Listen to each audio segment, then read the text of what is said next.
Donc, commençons avec la lutte dans l'Est. Donc, la semaine dernière, déjà, on en parlait un peu. Le portrait a complètement changé. On parlait des Islanders qui montaient dans le classement. Présentement, on est 10e, sauf qu'on est à seulement 3 points des Red Wings. On a un match en main. Les Capitals ont temporairement cette semaine monté à la 8e place du classement. On est redescendu, mais on a 2 matchs en main aussi sur Détroit. Et ne pas oublier Philadelphie qui a 78 points et qui a des moments plus difficiles en ce moment. Donc, autant les Capitals que les Islanders visent le 8e rang, mais aussi le 3e rang de la métropolitaine. Hugo, commençons avec toi. C'est quand même toute une course aux séries là, qui se dessine dans l'Est. Oui, et tout va se jouer. En fait, les Capitals, dans leur style de jeu un peu décousu, on dirait que ça se place. Par contre, ils ont eu une réponse vraiment là, à leur questionnement défensivement. Puis là, on a décidé de donner plus de départ à Charlie Lindgren. Ça marche. On a vraiment on a notre vote de confiance envers Charlie Lindgren et on est en train d'accumuler des points. Petit peu par petit peu, on sait qu'il y a des arrois des Flyers, le fait qu'on a été vendeur à date limite des transactions, c'est sûr qu'il va avoir un impact sur les résultats. Donc, les Capitals en ce moment sont opportunistes pour vrai. Puis ça paraît. C'est le fun, c'est motivant. Puis en ce moment, c'est ça. Avec les Islanders, ça va être de continuer à pousser. On dirait quand l'attaque n'est pas capable de trouver des solutions, c'est là que c'est un peu plus difficile. On dirait que Washington, on a trouvé quelques solutions à ça, notamment la bonne passe d'Alex Ovechkin présentement. Mais pour les Islanders, en ce moment, l'essor offensif est un peu plus défectueux. C'est pour ça qu'on a de la misère à accumuler des points. Mais encore, comme tu l'as dit, tout peut jouer. Tout peut jouer pour le 3e rang de la métropolitaine, ainsi que la dernière place des séries. Mais pour l'instant, le vent est du côté des Caps. Donc, c'est vraiment intéressant. Ouais, puis si je ne me trompe pas, les Caps et les Red Wings s'affrontent 2 fois encore d'ici la fin d'année. Donc, tu sais, ça Exact. va être vraiment des affrontements intéressants et importants pour les deux équipes. Pierre-Carl, on parle des Capitals et des Islanders qui ne sont pas très loin, mais quand on descend un petit peu, les Sabres et les Devils sont encore, si on veut, dans la course, même les Pingouins à la limite. On est un petit peu plus loin, on a des matchs en main, c'est plus difficile depuis la date limite, mais quand même, ça se rend quand même très loin dans le classement, là, les équipes qui peuvent encore espérer obtenir ce 8e rang-là. Ouais, on a vraiment une très belle course. D'une semaine à l'autre, là, ça change vraiment rapidement. Hier, on avait un match entre les Pingouins et les Devils. Si les Pingouins avaient remporté ce match-là, ce serait à 71 points. Il serait quand même à 5 points seulement de Détroit. Puis Détroit traverse une séquence qui est quand même assez difficile. Les Islanders également, qui ont seulement 1 point dans leurs 5 dernières parties. Donc, Buffalo, on ne les voyait pas venir. Puis finalement, on continue à progresser. L'échange qu'ils ont fait, je pense, ça les a aidés à la date limite en allant chercher Bowen Byram pour solidifier un peu plus la défensive. Puis, les performances de leur gardien de but, Ukko, Pekka, Luukkonen, je pense que ça les a grandement propulsés dans cette course-là aux séries éliminatoires. Je pense qu'ils vont arriver un petit peu à court, par contre. Mais je regarde aussi même les Devils avec Jake Allen, qui a obtenu, je pense, 2 fois la première étoile. C'est peut-être que si on est habitué à ça, peut-être que ça va durer peut-être une semaine. Ouais, pas mal sûr. On va avoir une mauvaise performance par la suite. Mais moi, je pense que les Capitals pourraient se faufiler en séries éliminatoires, peut-être à la place des Wings ou des Flyers. Mais en même temps, je regarde les Flyers, à chaque fois, j'en parle, je dis, ils ne feront pas les séries, mais ils réussissent tout le temps à gagner parce qu'ils travaillent vraiment fort en équipe. Là, ils n'ont pas un gros alignement, mais l'entraîneur-chef tire le meilleur de chaque individu. Même si on ne fait pas jouer notre capitaine, on réussit à amener 3-0 et à gagner contre Toronto. Ce qui est intéressant aussi, là, juste pour le noter, dans les équipes qu'on parle présentement qui sont dans cette course aux séries-là, Washington, Pittsburgh, Buffalo et Détroit font tous partie du top 10 des équipes qui ont l'horaire le plus difficile d'ici la fin de l'année. Donc, c'est quand même, chaque équipe va avoir de la difficulté à gagner et à amasser des points. Les Devils sont 11e, ils ne sont pas très loin non plus. Donc, c'est vraiment toutes des équipes qui ont des horaires difficiles et qui s'affrontent entre elles. Donc, Éloi, ça s'annonce quand même vraiment des matchs de 4 points. On en parle souvent, mais il risque d'en avoir pas mal là, cette année. Ah oui, c'est sûr. Là, mais Buffalo, ça a été une défaite coûteuse hier à Vancouver. Ils ont perdu à Détroit aussi. Donc, je pense que le momentum est un petit peu en train de changer. Buffalo était très, très fort la semaine d'avant. Il y a 2 semaines, là, vraiment, ils faisaient une grosse remontée. Là, 2 défaites en 3, puis tu es en voyage à Edmonton, à Calgary. Ça ne sera pas évident pour Buffalo. c'est vraiment Washington, Détroit, c'est des équipes que je surveillerais le plus. T'sais, Washington, Ovechkin s'est réveillé au bon moment. Tu te dirais qu'avec la fin de la saison, il fatiguerait, mais non, 10 points dans ses 10 derniers matchs. Donc, le deuxième trio clique. Strome est à 1 point par match ces temps-ci. Donc, Washington, ils ont vraiment une équipe qui est en feu en ce moment. Et puis, dans le début de saison, ça ne marquait pas du tout. Puis là, ils ont cliqué, là, ils ont trouvé la façon d'appuyer finalement leur gardien et leur défense. Donc, ça va être vraiment intéressant en fin de saison. Puis de l'autre côté, tu as Détroit qui ont perdu 7 matchs de suite récemment. Puis là, qui ont retrouvé le chemin de la victoire un peu. Est-ce qu'ils peuvent avoir une séquence de victoires? Détroit, ils ont été très hot and cold là, cette année. Ils ont eu des grosses séquences de défaites.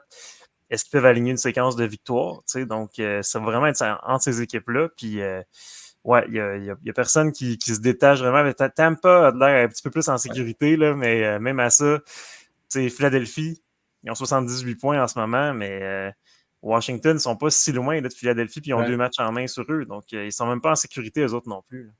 Non, c'est ça. Puis aussi, le fait aussi qu'il y a un essor des jeunes, là, Miro Shnichenko, Lapierre notamment, Sonny Milano, Milano, ça fait longtemps qu'il est dans LNH, mais je veux dire, on a une certaine confiance de plus et ça paraît justement, on est capable de s'appuyer sur ses coéquipiers, chose qu'on n'était pas capable de faire au début de l'année. Non, effectivement. C'est vraiment intéressant. Puis justement, le fait que c'est des jeunes, souvent, n'ont pas ce vécu-là, si on veut, de ces moments-là. Donc, peut-être un peu moins de pression et on veut, on se donne encore plus. Donc, non, c'est intéressant comme apport, ce qu'ils peuvent amener à l'équipe pour la fin de saison. Puis Philadelphie, tu as la situation avec Couturier. Est-ce que ça va être une distraction pour l'équipe? Il reste une douzaine de matchs. Puis là, tu as le capitaine qui chiale carrément devant les médias, pas juste dans la chambre, là, mais carrément devant les médias. T'sais, bon, Torts, c'est quand même le contrôle de l'équipe. Je pense pas que ça va vraiment être une distraction, mais on sait pas. Juste des petites choses comme ça qui peuvent changer le momentum un peu pour une équipe là, qui allait si bien. Ouais, puis Samuel Larson, à cette heure, s'est rendu un peu un fromage suisse. Là, il a vraiment tombé de son nuage assez vite. Là. En même temps, le kid n'a pas d'expérience dans la NHL. C'est sûr que ça va être tough. Tu arrives dans un vote de confiance quasiment drastique. Là, du jour au lendemain, tu es rendu le numéro 1 de l'équipe. C'est difficile. Puis les autres clubs, ils finissent par étudier les tendances aussi. En début de saison, en milieu de saison, ils savent peut-être un petit peu moins, mais là, à un moment donné, ils finissent par avoir du tape et dire bon, finalement, là, les buts qu'ils accordent, c'est côté d'un tel côté, on va tirer là. Puis ça marche. Donc. Puis je regardais la cédule des Islanders. Là, je pense qu'on va avoir des réponses quand même assez vite là, parce que demain, ils affrontent les Red Wings. Là, ils ont un 2-2 en fin de semaine. Je pense que c'est contre les Jets samedi, puis dimanche contre les Devils. Donc, tu sais, en cas de défaite, là, ça peut. Ils peuvent s'éloigner assez rapidement, les Islanders. J'y crois pas, les Islanders. Ils ont eu leur chance, mais... Ils n'ont pas fait d'acquisition à la date limite. Leur acquisition fait comme le coach Patrick Roy. Ouais, mais il fait qu'est-ce qu'il y a comme alignement. Là, dernièrement, ça va peut-être un petit peu moins bien également défensif devant le filet. Là. Puis c'est ça leur point fort, c'est les gardiens de but. Donc, tu peux pas perdre contre les Sénateurs, puis après ça, perdre contre les Rangers le lendemain quand tu es dans une course aux séries, puis tu es en arrière. Mais c'est quand même l'équipe qui a l'horaire le plus facile théoriquement dans toutes celles qu'on a nommées d'ici la fin de la saison. Donc, ça sera sûr. Mais comme tu le dis, c'est sûr, si tu perds tes matchs faciles comme les Sénateurs, ça te nuit par la suite dans la course aux séries. Mais ça sera à suivre quand même. Il y a quand même vraiment des matchs importants qui s'en viennent dès cette semaine, dès les prochains jours.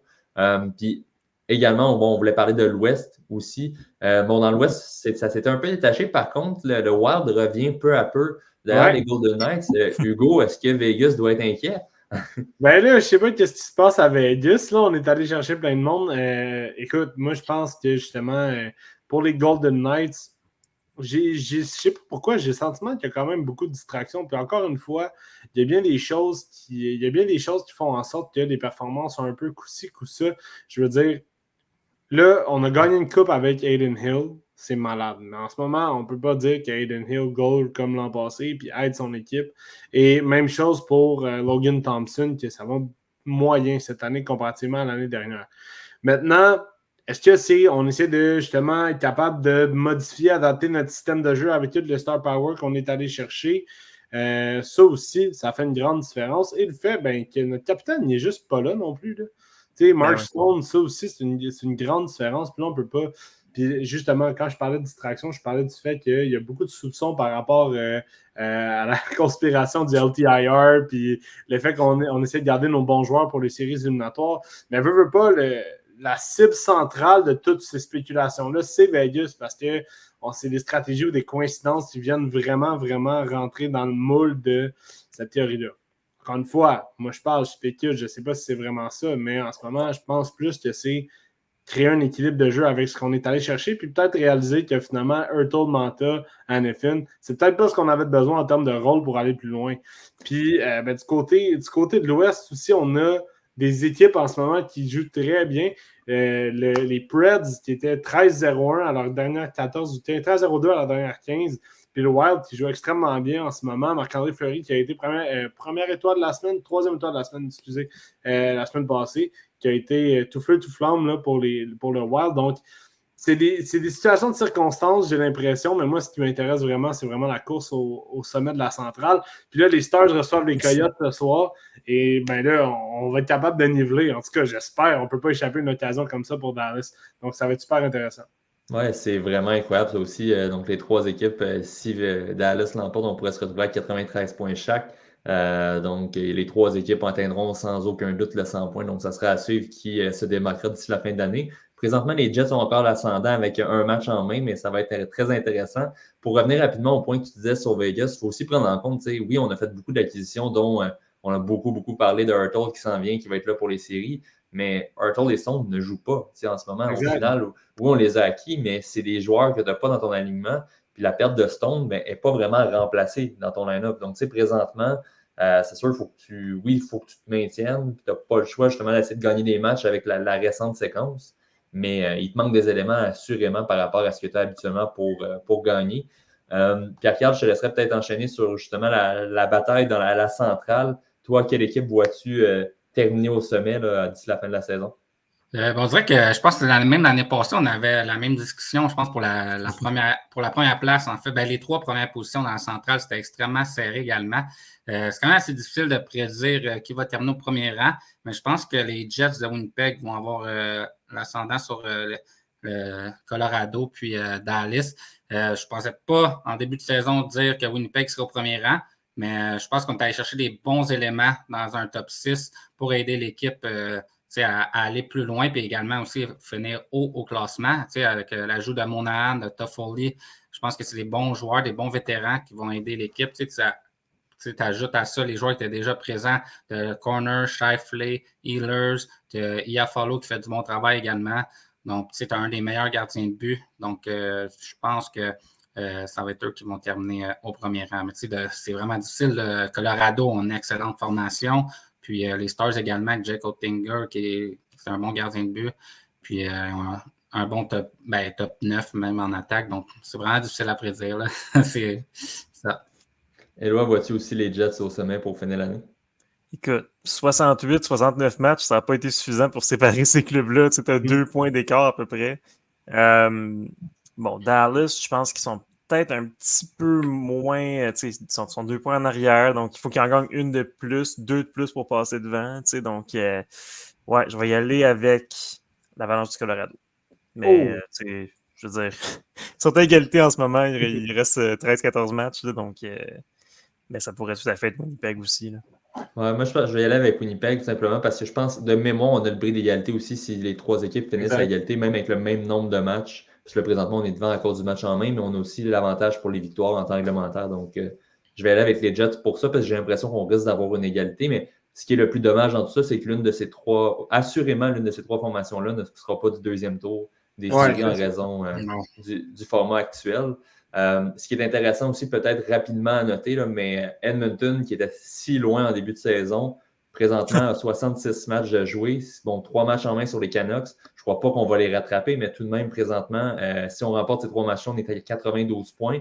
Puis on va être à peu près à l'équivalent de ce qu'on voit au sommet de la centrale. Donc, on est vraiment revenu parmi le groupe de tête de la Ligue nationale, malgré un début catastrophique. Donc, c'est une équipe quand même pas à prendre à la légère des Oilers pour la suite.